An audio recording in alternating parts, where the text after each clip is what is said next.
Hi guys, andito ako ngayon sa bahay ng aming boss. So may papakita lang akong bahagya. Ito yung fence ng bahay niya. Yan.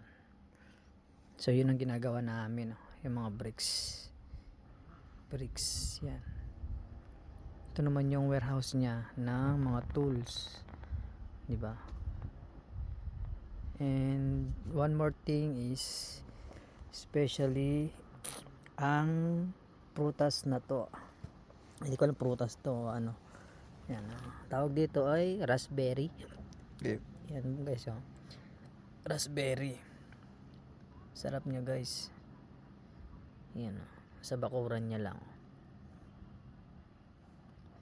Pwede rin daw kami kumuha, sabi ni Sir. Ayan, oh. Charan. Oh, more berries. Diba?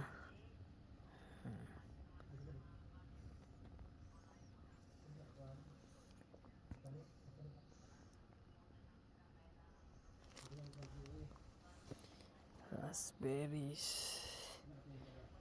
Diba?